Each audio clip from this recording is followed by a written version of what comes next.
Hi friends, welcome to English Study Point. Today in this video lecture, I am going to talk about Canadian literature. Before discussing about Canadian literature, let me talk about Commonwealth literature first. So this Canadian literature is also a part of Commonwealth literature. This Commonwealth literature comprises of two categories of literature. First, it includes literature of countries who are writing in English only.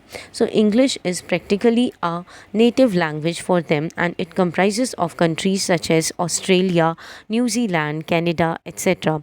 Another, it includes literature of countries who opt for English as a second language. It means that they are choosing English as a second language or language of colonizer in order to express their pains, feelings as well as sufferings. And these countries may include India, Africa and South Asian countries. So they are writing in English and they are choosing this as a second language.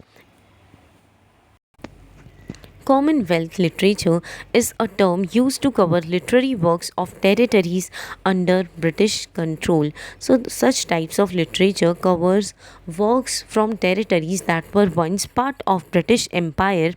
These types of literatures are actually produced by resident writers who originate from a former colony, but once their land was under the control of Britishers.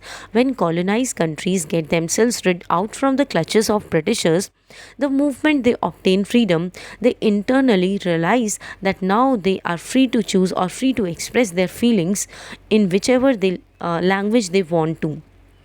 Then Salman Rushdie, in relation to this term or in regard to this term called Commonwealth literature, he in his very famous work called Midnight Children used a very strong term which is chutnification. And chutnification means mixing of language.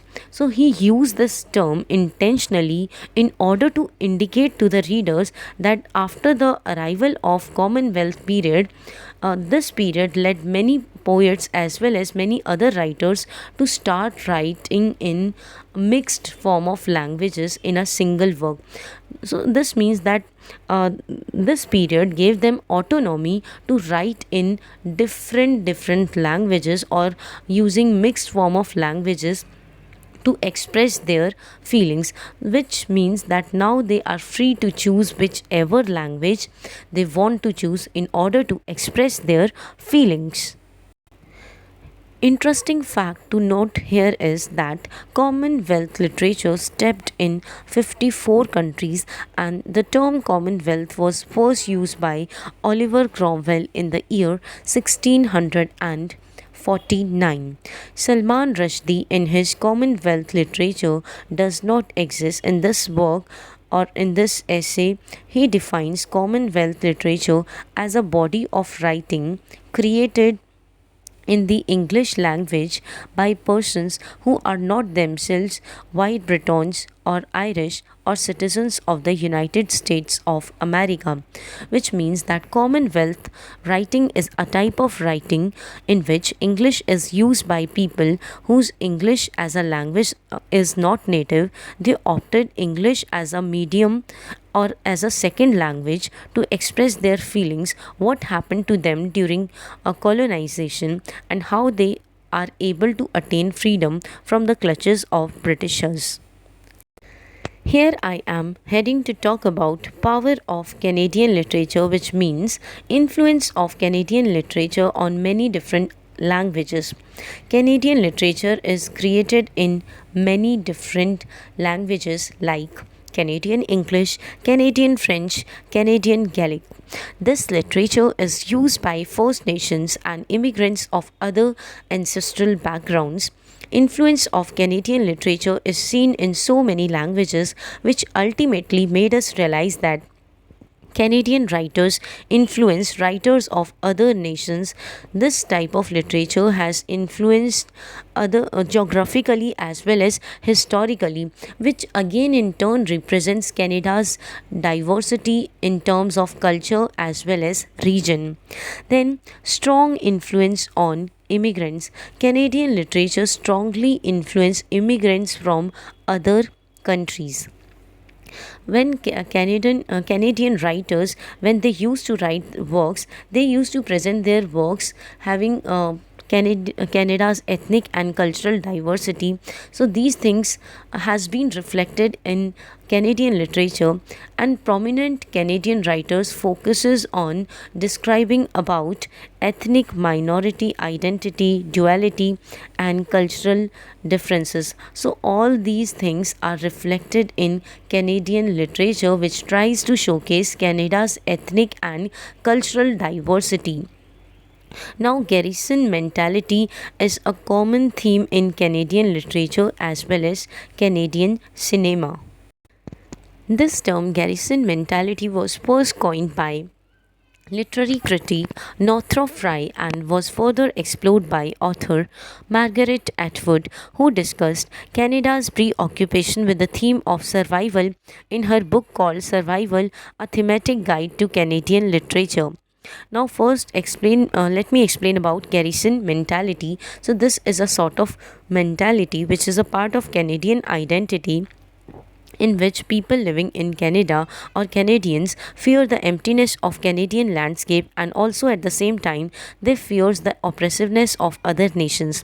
यानी कि Canadians ने इस mentality के according ये कहा गया है कि कैनेडियंस ने अपना माइंडसेट ही कुछ इस तरीके से बना लिया है या तैयार कर लिया है कि उन्हें हर चीज़ का डर लगता है कि अगर वो कनाडा में कुछ न्यूनेस नहीं ला पाए या फिर वो तरक्की नहीं कर पाए, प्रोग्रेस नहीं कर पाए सही ढंग से, तो लोग यानी बाकी सारे नेशंस यहाँ पर आके कनाडा में आके उनके नेशन को कंट्रोल करने लग जाएंगे। एंड फिर उससे लॉस सबसे बड़ा ये होगा कि जितने भी कैनेडियंस हैं उनको दूसरे नेशंस के इशारों के हिसाब से चलना पड़ेगा।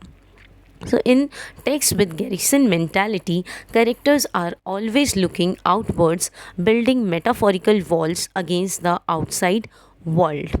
Now, here, interesting fact to note here is Michael Greenstein contributed an article entitled Beyond Ghetto and the Garrison Jewish Canadian Boundaries Beyond Nationalism, semicolon, the Canadian literary scene in global perspective.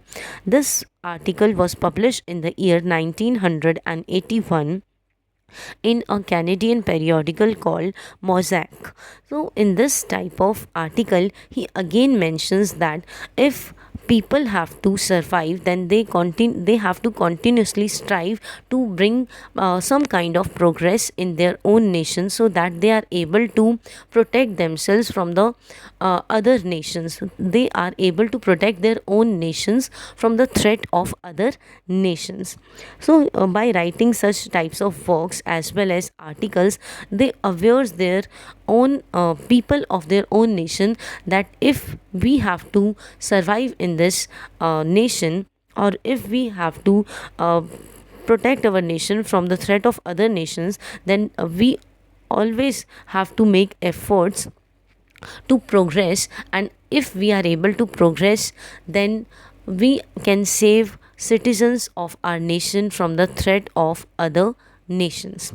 Now with this video lecture ends here. Hope this video lecture will help you in your UGC NET English literature exams. Thank you.